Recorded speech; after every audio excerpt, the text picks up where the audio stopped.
Hello everyone.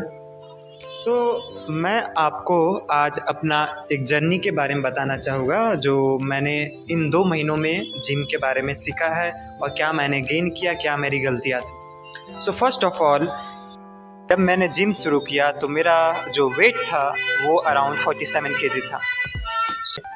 तब मैंने gym join किया मेरे एक सर के कहने पे। जिम ज्वाइन करने के बाद मुझे लगा कि मैं वेट गेन नहीं कर पाऊँगा, पर प्रॉपर गाइडेंस और उनके प्रॉपर सपोर्ट से उन्होंने बताया कि आप इस एक्सरसाइज पे फोकस कीजिए, कंपाउंड पे फोकस कीजिए, डेली इतना रेप लगाइए, इतना सेट कीजिए, अपनी डाइट ऐसा लीजिए, क्रिएटिन, प्रोटीन सप्लीमेंट प्रॉपर लीजिए। उसके वजह से मैंने 2 मंथ्स में अराउंड 10 केजी गेन किया है। मेरा आपको यही कहना है, डीमोटिवेट होने जैसा कोई बात नहीं होता है जिम में। आपको डेली ग्राइंड करना है, डेली प्रॉपर रेस्ट, नींद लेनी है। मैंने क्या किया, मैं जिम आता था। शुरुआत में 1 हफ्ते तक मैंने आइडिया नहीं था कोई प्री वर्कआउट के बारे में। इम्पॉर्टेंट है कि आप एक्सरसाइज शुरू होने के आधे घंटे पहले या 10 मिनट पहले या 20 मिनट पहले, जब आपको सूटेबल लगे, प्री वर्कआउट ले। प्री वर्कआउट लेने के बाद आप एक्सरसाइज करें। आप एक लिस्ट घर से तैयार करके आए कि मुझे क्या करना है, ये नहीं कि आपको सोचना पड़े क्या नहीं क्या नहीं। वो मैंने किया। उसके बाद एक्सरसाइज करने के बाद मिनिमल डायनेमिक स्ट्रेचिंग करें। ऐसा नहीं कि आप होल्डिंग स्ट्रेचिंग नहीं, 30 सेकंड तक होल्ड करके रख रहे मसल को, वो नहीं करना है। आपको डायनेमिक स्ट्रेचिंग करना है, जैसे आप हाथ सर्कल करना हो गया या बहुत सारे होते हैं, आप जानते हैं। उसके बाद मैं घर जाता था, प्रोटीन कंज्यूम किया, खाना खाया, उसके बाद फिर अपना जो रेगुलर अपना काम किया, उसके बाद फिर शाम को फिर खाना खाया, फिर रात को अच्छी नींद ली।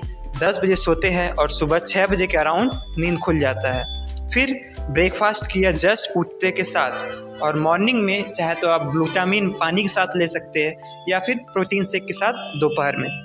उसके बाद मैंने लंच किया, लंच के बाद फिर प्रोटीन पिया। फिर अगर मैं खाना नहीं खा पा रहा हूँ तो मास गेनर का 1 कप स्कूप मैंने पिया। इन केस मैं खाना नहीं खा पा रहा हूँ, मास गेनर को एज अ फूड नहीं लेना है, वो तब लेना है जब आप सक्षम नहीं है खाने के लिए। उसके बाद फिर मैं अपना फिर प्रोटीन, अगर थोड़ा सा अगर आपको रिक्वायरमेंट लग रहा है तो लीजिए, वरना दिन में 2 स्कूप काफ़ी है। पहला स्कूप आफ्टरनून में, फिर मैं रेस्ट किया, नैप लिया आधे घंटे का अराउंड। उस नैप से मुझे बहुत रिलीफ होता था। उसके बाद मैं उठा, थोड़ा मोड़ा खाना खाया, फिर रेडी होके जिम आ गया। जिम आते ही फिर वही मेरा डेली यही शेड्यूल होता था। और जनरली इस शेड्यूल को मेंटेन करना ज़्यादा हार्ड नहीं है, बस आपके अंदर ये होना चाहिए कि हमको वेट गेन करना है। और मेरी गलतियाँ भी कुछ थी, सबके जिम करियर में कुछ ना कुछ गलतियाँ होती है। मेरी गलतियाँ क्या थी, मैं शुरुआत में फॉर्म पे ध्यान नहीं देता था, वेट पे। स्टार्टिंग का 1 हफ्ता मैंने सोचा कि मैं स्टार्टिंग ही ज़्यादा वेट से करूँ, वो आपको नहीं करना है। यही गलती मेरी थी। फिर मैंने अपने आप को इम्प्रूव किया और आज देखिए मैंने 2 महीने में 10 केजी। अगर आप वेट पे ज़्यादा फोकस करेंगे, फॉर्म पे नहीं, तो आपको इंजरी होने के चांस बढ़ जाएगी। मुझे 2 बार इंजरी हुई है, इंजरी नहीं कह सकते, ओवर स्ट्रेचिंग हुआ है, एक स्क्वाट करते समय और दूसरा डेडलिफ्ट करते समय।